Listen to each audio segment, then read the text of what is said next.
5 tips para padamihin ang benta. Nag-iisip ka ba kung paano mapapadami ang benta mo? O ikaw yung taong nayayamot na dahil walang kabenta-benta ang iyong negosyo? Well, sa video na to, malalaman mo ang 5 tips kung paano mapapadami ang benta mo. Ako nga pala si Ruben De La Vega, isang negosyante kagaya mo. Bago ko muna sabihin sa'yo yung 5 tips para padamihin ang benta, meron muna akong kwento. Ang aming negosyong Red Battery Trading, nung naka 1 year na to in business, merong benta. Ang problema, hindi to sasapat para mabuhay yung negosyo o para magpatuloy ako, para patakbuhin tong negosyo na to. Siyempre, pag wala tayong nakikitang improvement sa ating negosyo, nakaka-burnout yun. Yun ang mga kalaban nating mga nagne-negosyo, yung burnout. Pag na-burnout tayo, panigurado, aayaw tayo. Kaya yun ang problema. Pero dapat isipan natin ito ng solusyon. Ang naisip nating solusyon ay gumawa ng mga marketing strategies para mapalakas yung benta ng ating negosyo. At hindi nga tayo nagkamali. Dahil gumamit tayo ng iba't ibang paraan ng marketing sa ating negosyo, kaya nabuhay natin to at nasustain natin to. Dahil doon sa mga bagay o paraan na ginawa natin, nagkaroon ng sales yung ating negosyo. Dahil dito hanggang ngayon, nakatayo pa rin tong shop, itong Red Battery Trading. Kaya ibabahagi ko sa inyo ngayon yung 5 tip para mapalakas ang benta ng iyong negosyo. Unang tip para mapadami ang benta ng iyong negosyo ay flyers or flyering. Ang flyering ay isang traditional style ng marketing na magpiprint tayo at ipamimigay natin to sa mga tao o sa bahay. Kami dito sa Red Battery Trading, ang ginawa namin, nagprint kami ng mga flyers, tapos pumunta kami sa isang barangay, namigay kami doon, nagbahay-bahay kami, nagdikit-dik kami sa mga gates at naglagay din kami sa mga sasakyan. At kaya ikaw, kung di mo pa nagagawa ang flyering, subukan mo, madali lang naman yon. Pangalawang tip para mapadami ang benta ay tarpaulin. Medyo magastos lang ang tarpaulin at ito ay isang traditional way ng marketing din, pero effective din.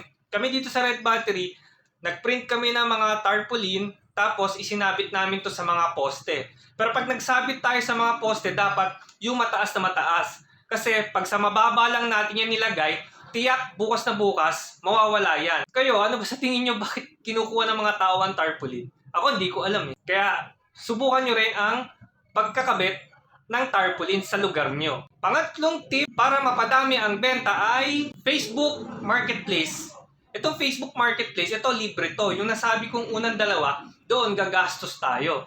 Itong pangatlo, itong Facebook Marketplace, ang kailangan mo lang ay meron kang Facebook. Kami sa Red Battery Trading o yung personal account ko, yung profile ko, nagpo-post ako sa Facebook Marketplace. Pagka-post natin doon, maghihintay na lang tayo ng taong may mag-i-inquire sa atin doon. Nasubukan na namin yun, meron din bumibili sa Facebook Marketplace. Kaya ikaw, kung wala ka pang Facebook Marketplace, itry mo. Libre naman to, walang mawawala sa iyo. Pang-apat na tip para mapadami ang benta ay Facebook ad. Ang Facebook ads, ito yung gagawa ka ng post, tapos magbabayad ka kay Facebook para siya na ang bahalang magbato nito sa mga targeted market mo. Kami sa Red Battery, ginagawa din namin to. Medyo may kamahalan nga lang din, kailangan ng budget, pero sigurado ka naman na may return at may bibili. Kaya kung ikaw, di mo pa nasusubukan mag-Facebook ads, try mo na din. Pero kailangan maglaan ka ng budget para dito. Panglimang tip para mapadami ang benta ay itong ginagawa natin ngayon, ang paggawa ng sariling content or original content. Ang paggawa kasi ng original content sa personal at sa negosyo ay nakakadagdag credibility sa mga buyer, lalong-lalo na online. Pag nakita nila may mga pinopost kayo, iisipin nila na legit kayo. Di ba uso sa online yung legit check sila bago sila bumili sa'yo. Kaya pag gumagawa ka ng original content, makikita nila na legit ka. Kaya kung wala ka pang ginagawang original content or hindi ka man lang nagpi-picture or nagbi-video sa business nyo, siguro ito na yung time para gawin mo na yun at i-post mo online. Bakit ko nga pala ginagawa to? Ginagawa ko to kasi gusto kong makatulong dun sa mga taong nagsisimula magnegosyo at dun sa mga taong nagpaplanong magnegosyo para kahit papaano may maambag ako sa kanila sa pagsisimula nila sa journey ng pagnenegosyo. Ang kalaban natin dito, syempre, ang lugi.